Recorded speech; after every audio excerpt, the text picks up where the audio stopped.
Hundreds of young people across Northern Ireland are now identifying as transgender. I didn't feel comfortable identifying as a boy. It can have a huge impact on a young person's daily life. I have been called names by total strangers. I have been screamed at coming off trains. I have been followed. It's also a challenge for families. I did go through a grieving process because my wee girl was leaving me. And it took me a wee while just to get my head around it.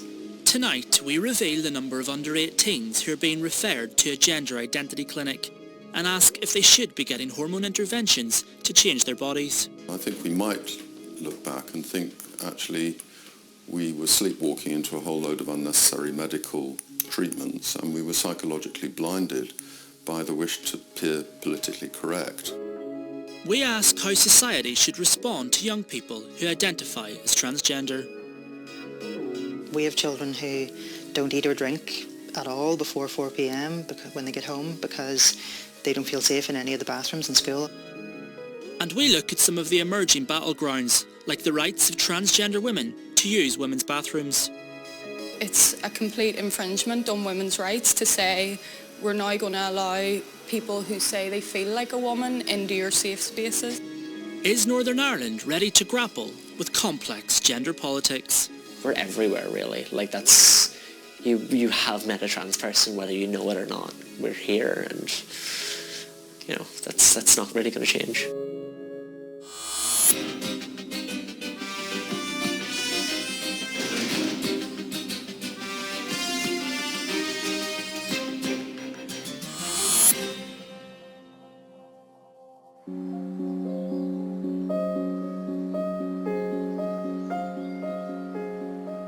Meet Phelan.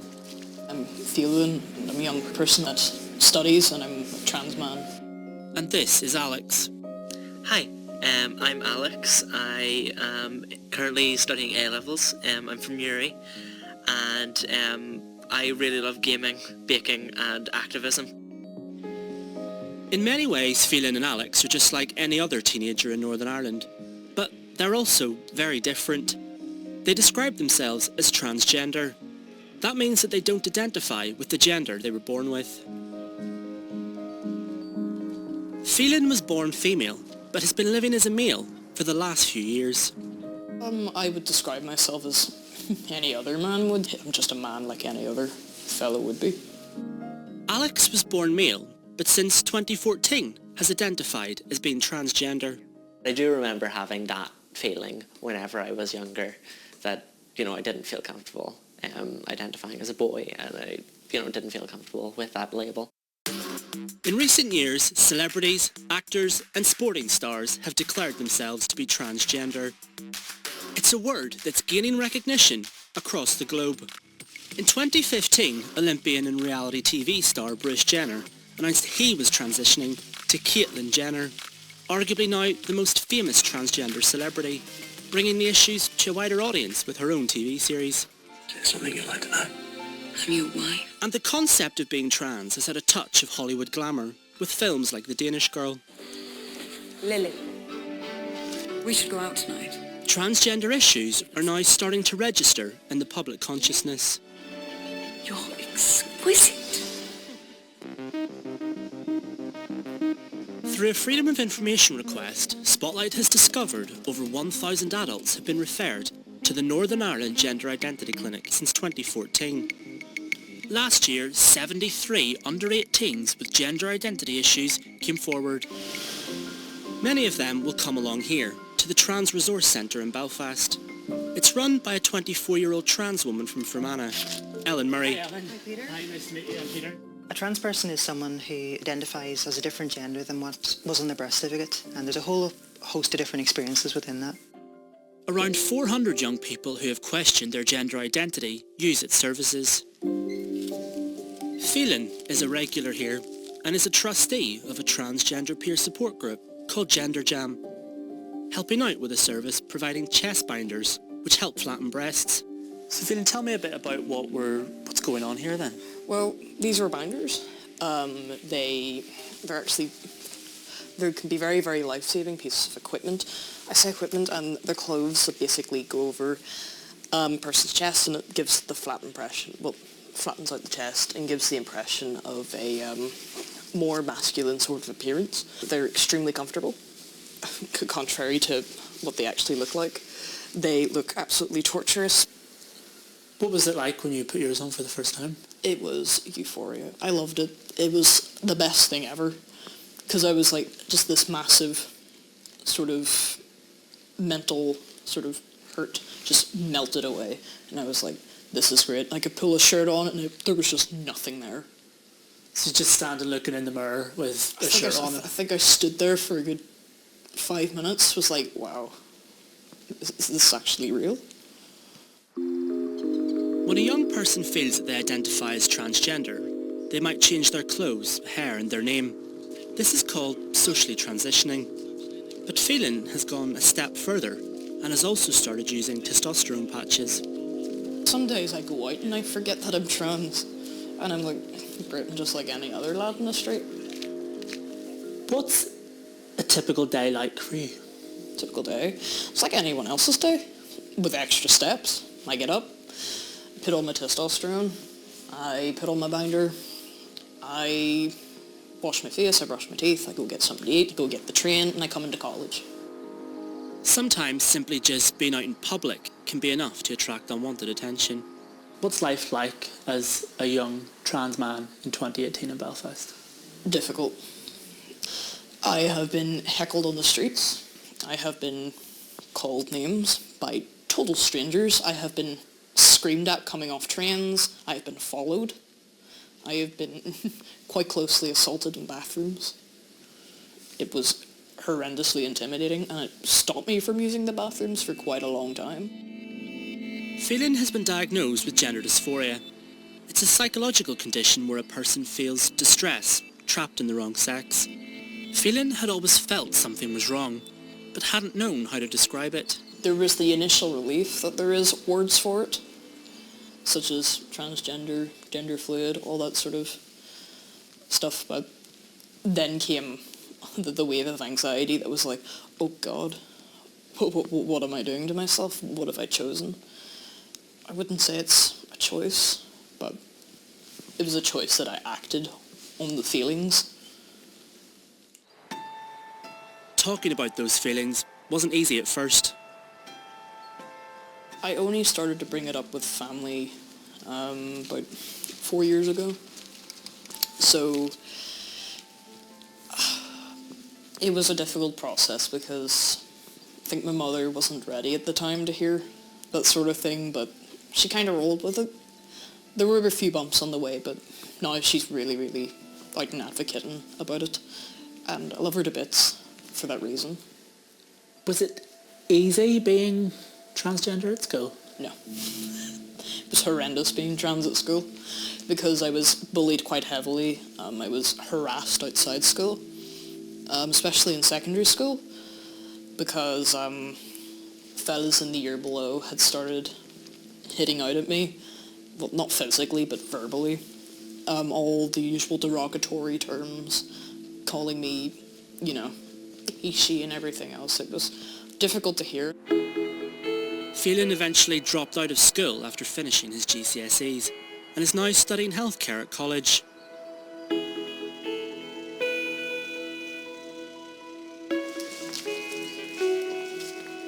Alex is still at school, but finds it hard.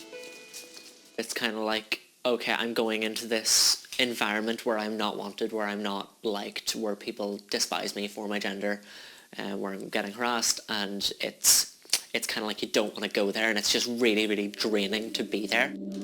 Alex had been exploring a few different genders and identities while at school. But as the first openly trans student, Alex says the school initially felt unable to accept Alex's preferred new name. But Alex says one of the biggest problems was bullying.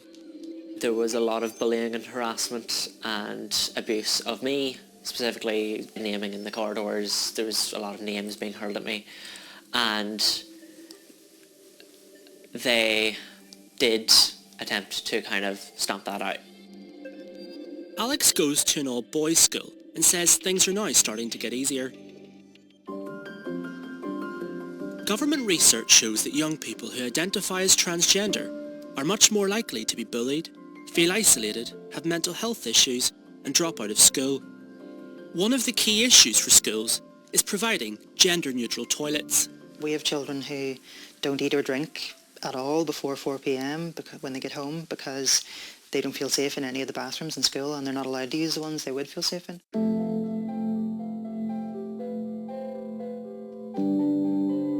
Being a teenager can be tough. Do you look good? Do you fit in? And what on earth is going on with your body? But for trans teens, these feelings can be a lot worse. So should trans teens be able to take medication called hormone blockers to stop puberty? Some also want to take cross-sex hormones, which can be used to make the body more masculine or feminine. It's a highly contentious debate. Dr. Helen Weberly provides online GP services for transgender people. She is currently under investigation by the General Medical Council for prescribing cross-sex hormones to a 12-year-old. NHS guidelines say they should only be prescribed when the young person is around 16.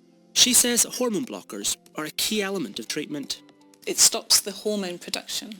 And what it does is it gives that child the time and space to explore their gender identity without doing anything that's irreversible. Just to give that child months, years to actually really explore, are they a boy or are they a girl? Without this fear of puberty. And it is a fear that your voice is going to break, that your Adam's apple is going to grow, that your jaw is going to angulate, your chin is going to sprout hairs, and you're going to turn into a masculine, male-looking person when actually you so strongly identify as female. Or on the converse, it stops somebody who identifies as a young boy from all of a sudden developing breasts and hips and periods, which is very distressing for young boys. Dr. Weberly's treated 18 people in Northern Ireland, including 5 under the age of 18. Brighton, where the Transgender Pride Festival is held each year. Psychotherapist Robert Withers is based here. He thinks some medical professionals are too quick to prescribe blockers and also cross-sex hormones. He considers cross-sex hormones to be the first step towards medical transition and irreversible. He questions if those under 18 are really capable of making such life-changing decisions. I'd say that with young people, they tend to indulge in quite risky behaviour when they're young, and they also tend to change their minds quite a lot. If they make a decision which is actually going to change their lives and be irreversible, before they've settled into a kind of a clear sense of who they are and their own identity, then I would think even one person medically transitioning before they reach that maturity would be too many. He suggests that any rush for drugs may miss other related emotional and psychological problems, and that medical treatment should be the last resort. For somebody to do something irreversible to their bodies before they become fully mature in that way, my opinion again, is a serious mistake. And if we're allowing that or condoning it as a society, we're letting the people who have such medical treatment down, in my opinion. His views are shared by Stephanie Davies-Arai, who runs a website called Transgender Trend. It offers guidance to parents who are worried about the consequences of hormone treatment. A child at age 10, for example, who's going on to puberty blockers, is essentially making the decision to be sterilised at that age because we know they are overwhelmingly likely to progress to cross-sex hormones.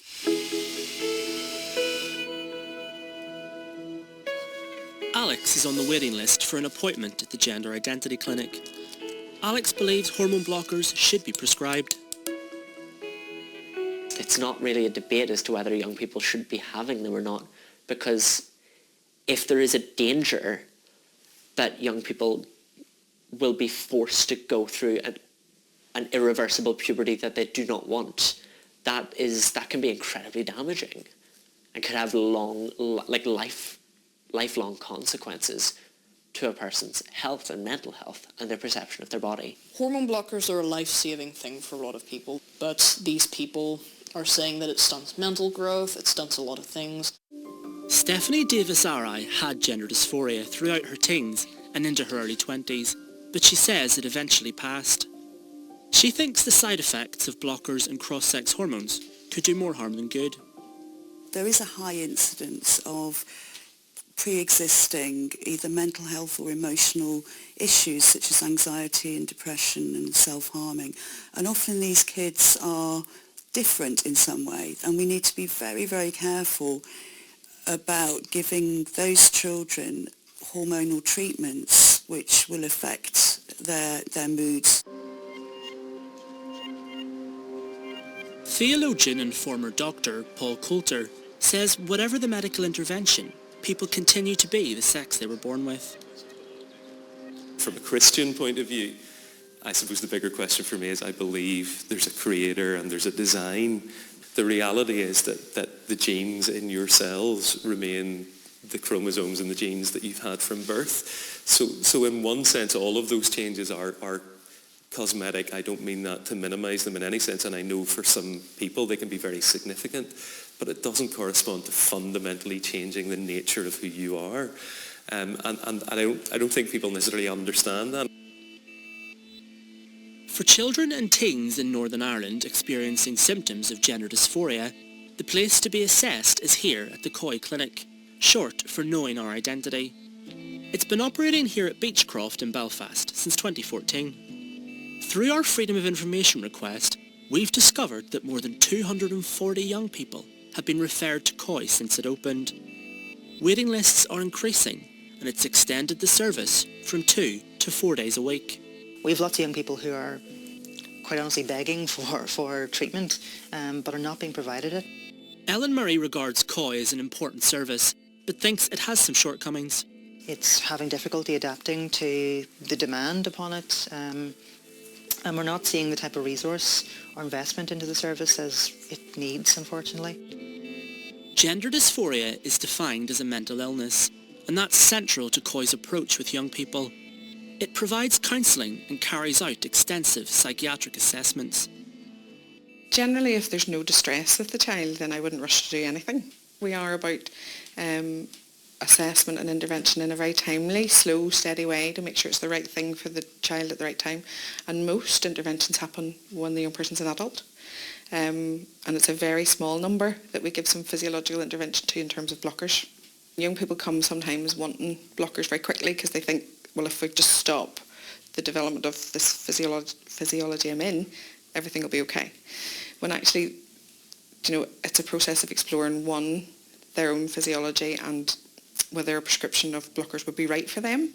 And it's a very small number that it is right for. Would you describe COI's approach as watchful waiting, or how would you describe it? It probably is a bit of watchful waiting and probably feels quite frustrating at times to young people, but it's probably more about trying to assure them about why rushing isn't a good idea. Figures obtained by Spotlight show that since COI began operating, fewer than 10 young people have been given either hormone blockers or cross-sex hormones. I'm really shocked that only 3 or 4% of children and young people who've been referred to your service have had any kind of medical hormone blocker or hormone treatment. I think that's a really low statistic, and I'm not quite sure why it would be. If you've had 242 children referred to the service over the last 4 years, and only maybe less than 10 of those had had any kind of medical treatment, I'd be really worried about what would happen to the other 230 children and young people, particularly if they do suffer from gender identity disorder but haven't been given treatment. There's a high incidence of suicide and self-harm in this patient group. The Belfast Trust that runs COI told us young people coming to COI often do not receive any medical hormonal treatment for a number of reasons. A false assumption is being made here that all of the young people attending COI want physical interventions. This is not the case. Phelan says he desperately wanted to start hormones to begin to change his body, and at points felt very low. Using testosterone patches has helped. Are you starting to feel any change yet, or I feel normal, just as I've always wanted to be. It was a wave of relief. Just it took away a lot of dysphoria, it took away a lot of sort of like the mental struggle that was there before, tussling with the idea of not being able to, have the proper voice and everything, but now it's excellent.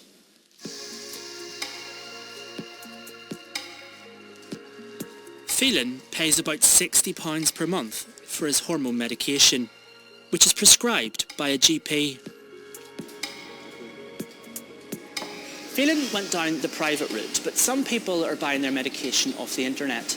They're self-medicating.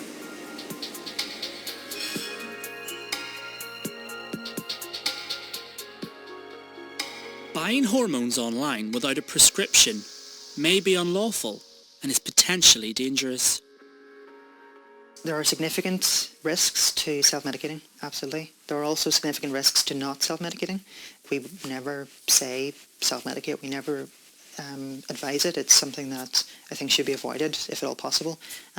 For young people, for example, who are maybe 17, 18, 19, who are going through incredible stress and torment because of their mental health problems, because of gender dysphoria, for example, is that a way to keep some people safe from self-harm, safe from suicide? It absolutely is. Well, I would advise that no young person would do that, because really you need to think about your physical assessment, and having the right dose for the right person is key, and that needs to be done with a doctor rather than just bought online.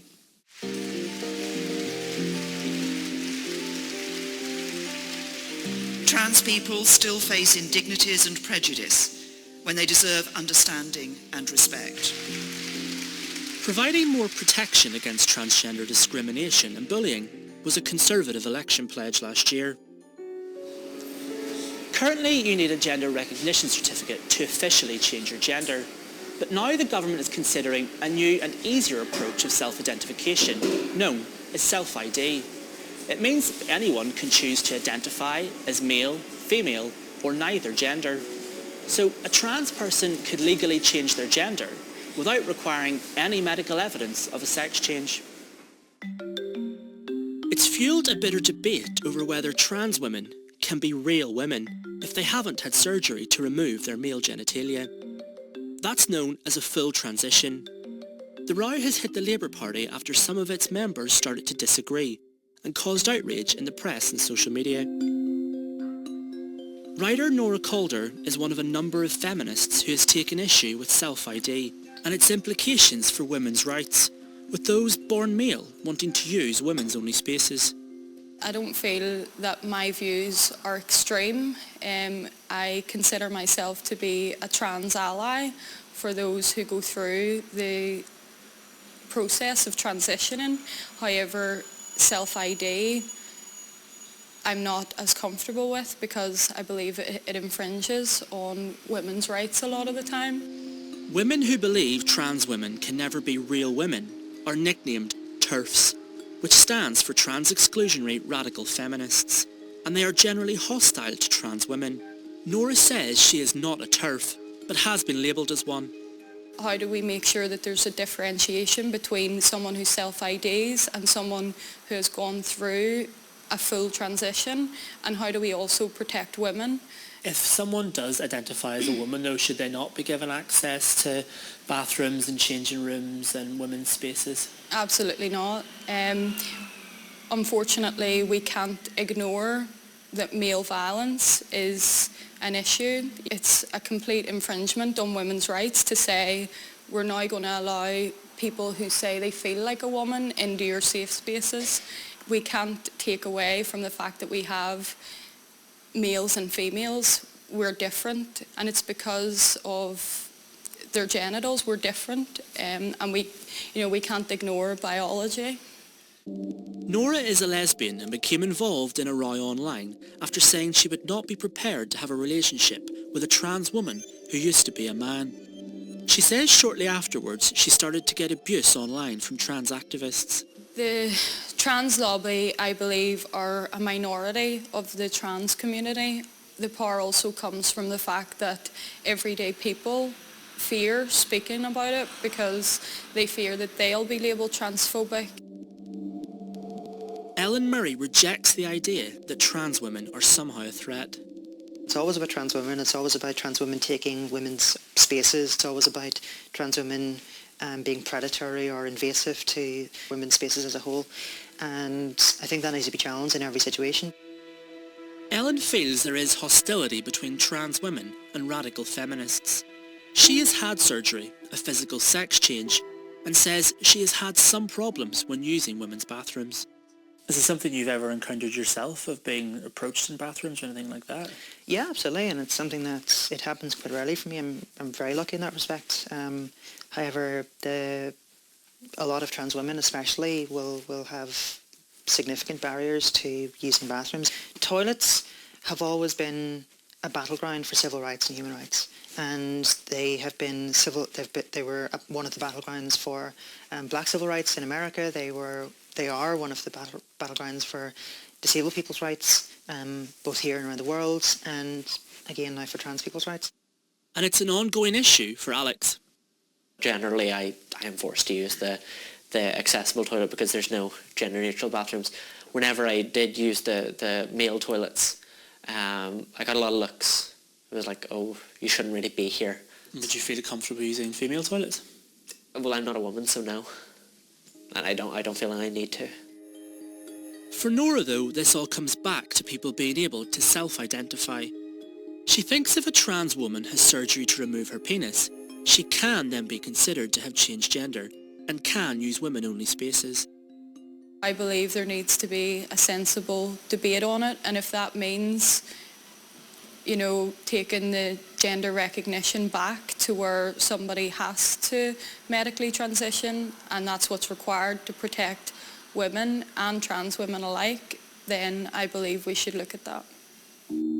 Dr. Paul Calder says that while he recognises that gender dysphoria is a psychological condition, he doesn't think that taking the transgender route is the solution to the medical condition. I think gender dysphoria certainly exists because it's a diagnosis based on the experience and the feelings that people are expressing and the distress that they're expressing. But that's not the same as asking whether transgender identity exists as such. Some people now don't see gender identity as either being just male or female, but say there is a whole range of genders to choose from. They say gender is something that's fluid, that can evolve and change. In fact, social media giant Facebook recently gave users 71 different options when it came to choosing their gender. Alex doesn't identify as either male or female. This is called being non-binary. Non-binary refers to like a wide spectrum of genders that aren't male or female. So there's an infinite amount of genders on this gender spectrum, and any that are off that binary are just under the umbrella term non-binary. I also just use it as a term to describe my own gender. That's really hot. I love it. Alex doesn't use he or she pronouns and prefers using they or them. Throughout childhood, Alex didn't feel comfortable as a boy. One thing I do remember is telling my grandmother whenever I was 9 that I wanted to be a girl. And that's a really strong memory for me. Nothing ever came of that. Because I didn't know any of the terminology or anything, and it was kind of shut down at that point. But I do remember having that feeling whenever I was younger that, I didn't feel comfortable identifying as a boy, and I, didn't feel comfortable with that label. Yeah, and what do you think? But Alex never totally put those feelings aside, and during second year at school, Alex came out as bisexual. That's nice and trans. Yeah. I love it. And so I went from identifying as a trans woman to non-binary, back to woman again, and I've kind of settled now for the past 2 years on identifying as non-binary. And so it really was like a kind of gradual discovering myself sort of thing. I mean, I'm always going to explore my gender, and I'm always going to keep exploring myself, but I feel like this is it. Like, I feel like I'm a non-binary person, and I'm happy enough with that. So that is 2004 altogether then, please. With my dad's side of the family, it was a learning curve, really. So there was like kind of, periods where they still called me by my birth name, my name assigned to me at birth by them, for a good year and a bit. And then there was kind of moving into you know, calling me by my preferred name, my now legal name, Alex, and kind of trying to familiarise themselves with being trans and stuff like that. So it is quite, it's a steep learning curve, really, and I don't know if I expected them to get it like that. How important is it to have your dad's acceptance of Alex? It's incredibly important, and it does actually really mean a lot that he is there for me, and I know that, like, you know, whatever happens, he will kind of be on my side.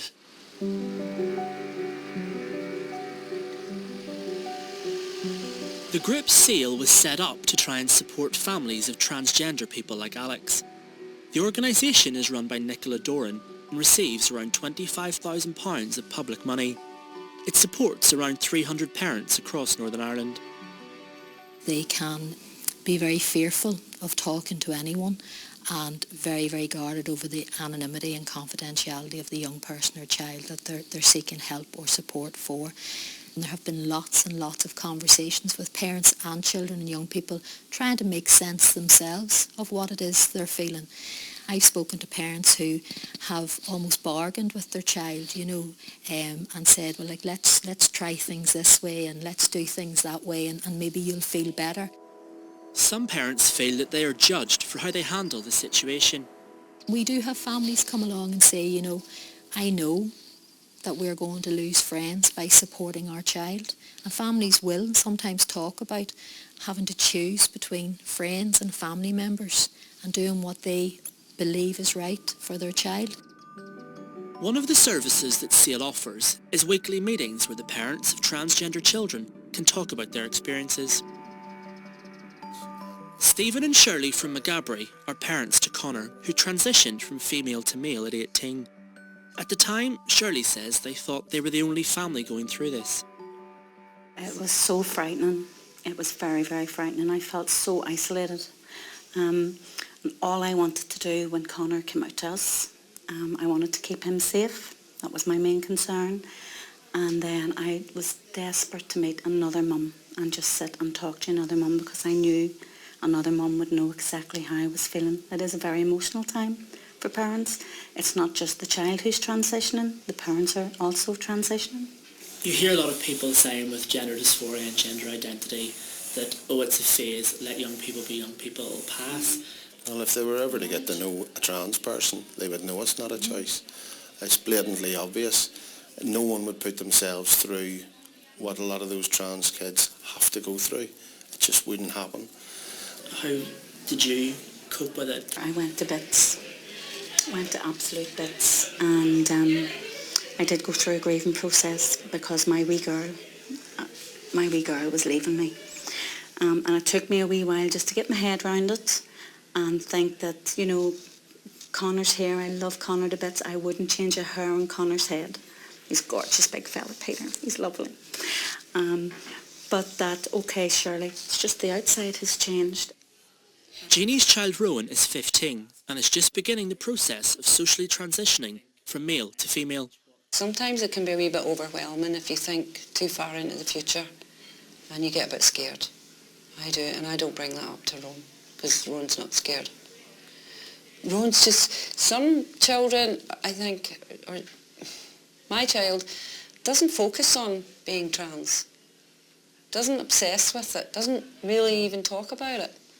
We go to our appointments and we talk a little bit about that afterwards, but Rowan is Rowan. The existence of individuals who feel trapped in a body of the wrong gender is not new, but many of the options open to those facing this dilemma today are very new, and in some cases quite radical. As individuals decide to change their gender, the implications of their choices have far-reaching consequences, most notably for themselves and for their families, but also for society as a whole.